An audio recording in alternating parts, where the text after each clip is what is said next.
Okay, here it is, flat Earth. You ready? So when I first got exposed to this idea, man, I thought it was absolutely crazy, and I was like, dude, you know, I was like right there going, this is ridiculous. But, you know, I kind of laughed at it. I thought it was goofy. So I'm like, I'm going to actually look into this just to see what people are saying and why, and, you know, what their evidence is and all this kind of stuff. I just kind of interested in it. And I said, all right, because I try to be open-minded about everything, even if it's kind of ridiculous. It's fun to at least look at, you know. You don't have to go crazy and go down some ridiculous rabbit holes that make no sense, but at the same time, hey, it's life, it's information, it's fun, it's people. So I kind of checked on it, and, you know, everything that I was noticing, you know, I was trying to pay attention to the counter arguments, you know, and I'm going, none of the counter arguments that I was catching from any people, really intelligent, intellectual, well-educated people, trying to argue against things that were presented. And they couldn't come up with anything that actually convinced me that the other thing was like completely hogwash.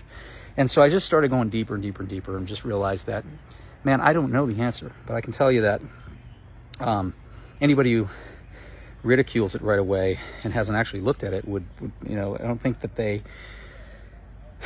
just don't think they're giving it enough credit to look at it. At least it's worth looking at. Now, what's the consequences if we have a flat Earth versus not? All that would mean is that, I'll be right in. All that will mean is basically we've been lied to about the Earth. Like, why would we be lied to about that? It's usually the first question that comes up. And I think that really has a lot to do with, you know, who's controlling the levers of information, you know, and why are they controlling the levers of information? You know, obviously it's always population perception control in some sense. There's always that, you know, there's always an information, you know, control lever somewhere, you know, whether it be from the top of a corporation to religion, or all kinds of reasons, politics, you know. But to hide this and have the apparatus and the mechanisms around hiding this, and then trying to create, you know, with NASA, trying to create like a perception of this is what it is, this is where we live and all that, you know. Turns out it really wouldn't take that many people to do it. It really wouldn't. There's people in compartmentalized positions all over the world with different things, and they might create a rocket, send it up, you know, send it in an email. All right, this is how it's designed. Good, goes to the boss. And then they do a bunch of video footage on some things, and who knows if it's actually the thing they gave it, you know, to the email and all, you know. I'm kind of off on a tangent, but point is that, do we really know? You know, can we really say, oh, it's absolutely not true?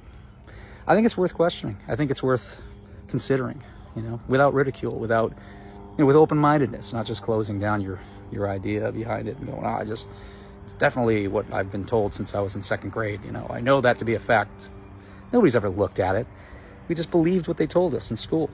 We believed that's the globe, that's on the teacher's desk, must be true. I know, it sounds silly to question these things, but is it really silly? This is me, trying to explain flat Earth to people who believe that. To planes knocked down 3 buildings, it's like talking to a brick wall. So I created this profile because I was sharing too much from my other profile on my main Facebook page, and then people from my Facebook found my TikTok, and clearly some of my videos were in a roundabout way about them, but more about a general mentality that I notice among the sheeple nowadays.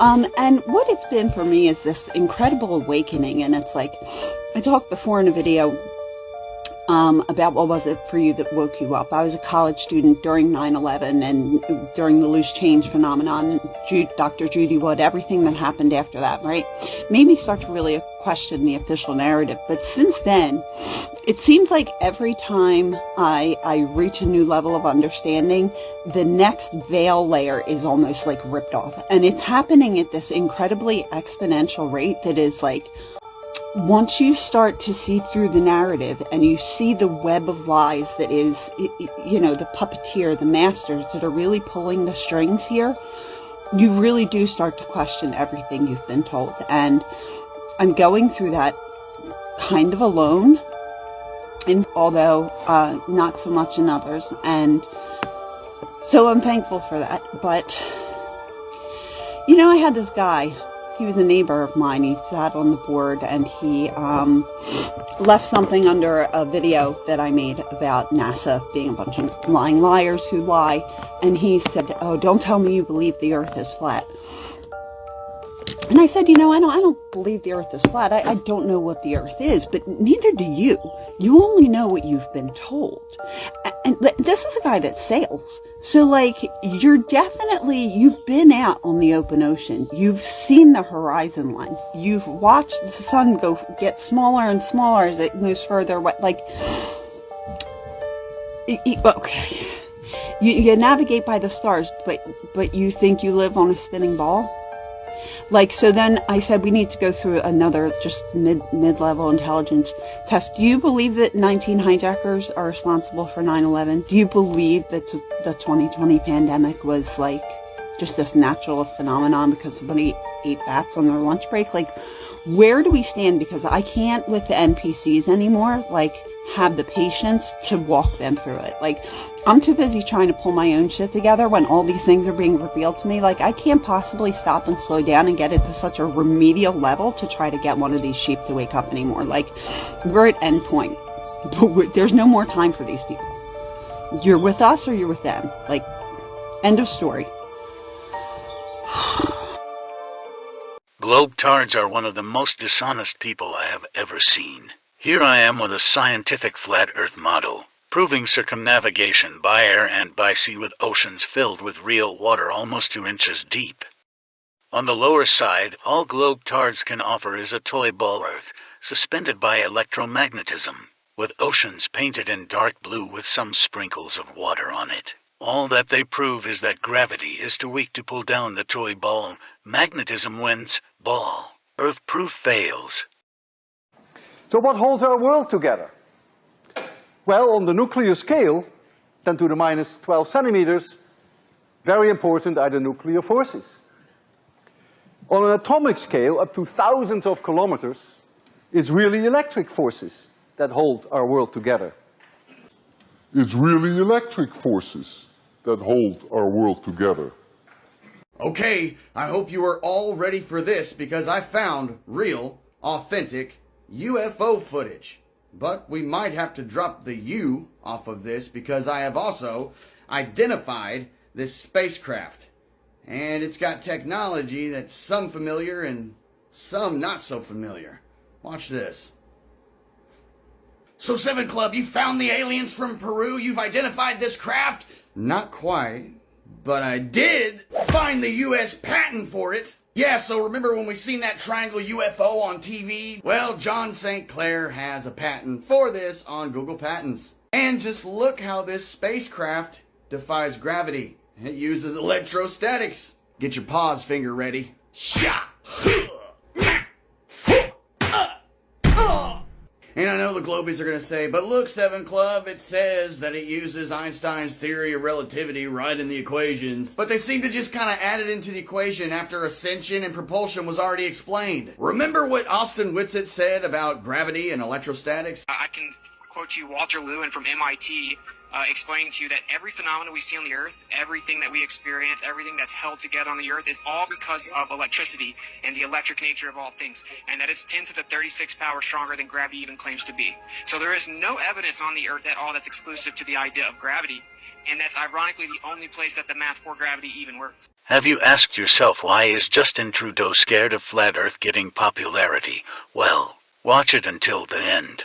Recently, over the past few years, a whole bunch of people have decided that the world is flat. And they hang out with each other, and they find different ways of proving to themselves that the Earth is flat. Now, that may not seem like a very serious thing, because someone who believes the Earth is flat is not going to necessarily cause tremendous harm to everyone else. But the ability to start to believe something that simply isn't true actually starts creating real problems and can bring us as a society to very scary places. The reason he is scared is because flat Earth is true. Flight SW192 from Zurich to Sao Paulo. Thanks to the captain of this flight for providing us a perfect flat earth proof. This flight is from 47° north Zurich to 23° south Sao Paulo. According to the globe earth theory, the stars in the sky should travel upwards and disappear from here. This yellow territory is Switzerland. Takeoff from Zurich, Switzerland. Expected sky on a globe earth theory.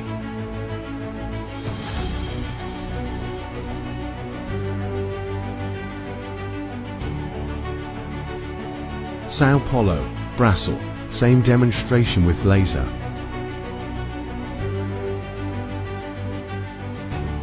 You can think with your brain for 5 full seconds.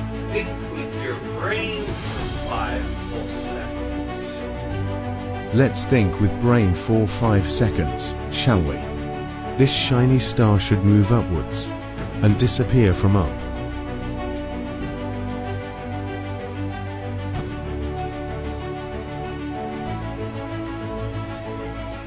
The stars are traveling downwards, which is impossible on a globe earth. Globe earth theory is debunked again.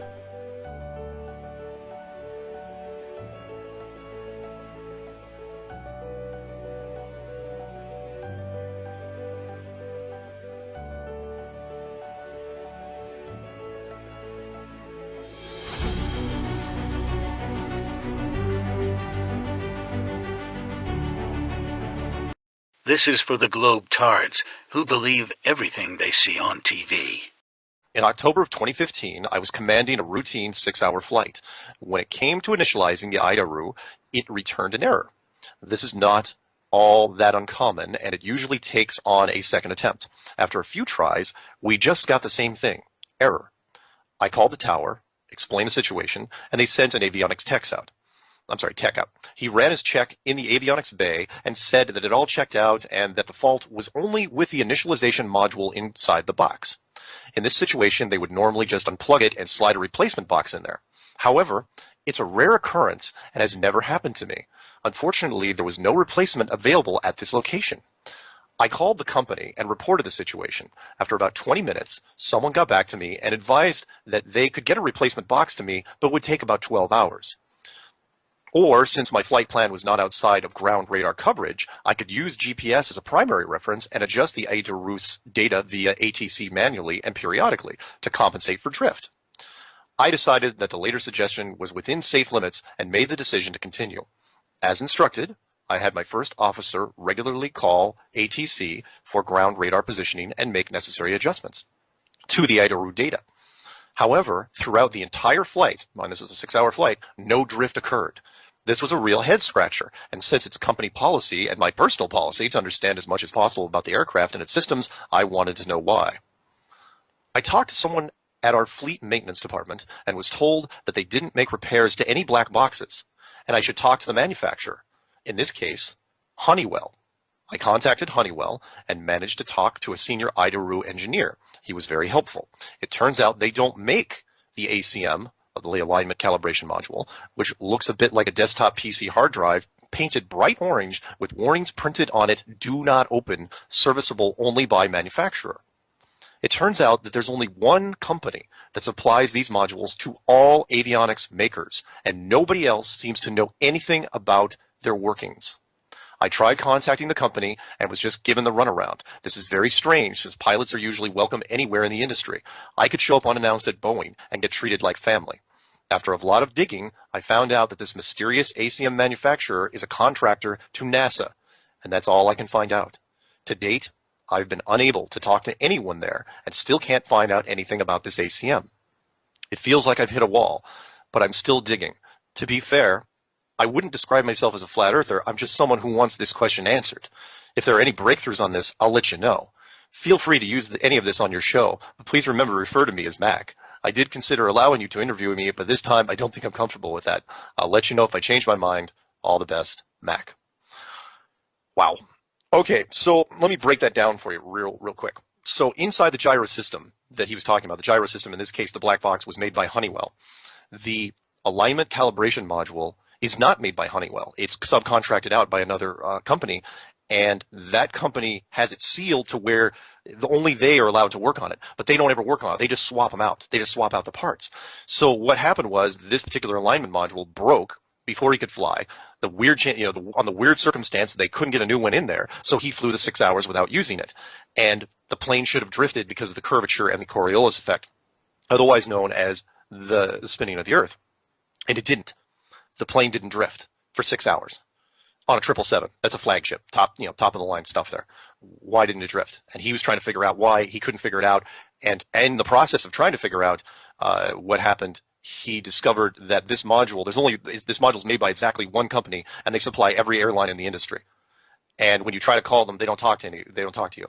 And they're a subcontractor for NASA. Remember what I said about if you want to plug the holes, you want to do it very securely, when it comes to hiding things, and this would be that thing. So to keep the pilots from not worrying about it, you tell them there's a guidance system inside their plane that accounts for the curvature and the spinning of the Earth, and it doesn't.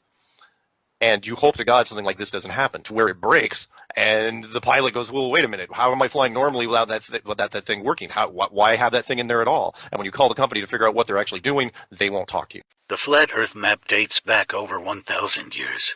This map is credited to being created by a Persian astronomer, Al-Biruni, who lived between 975 AD to 1048 AD.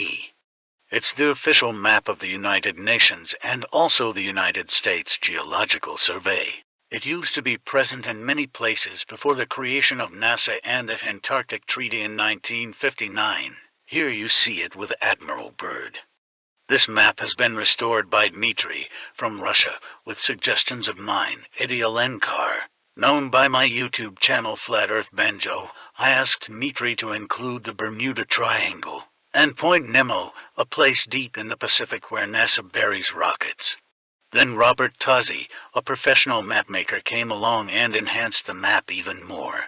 There are many people now selling this map online, but if you could order it from my online store, I would greatly appreciate it. Visit my online store today and order one of the items. I humbly thank you.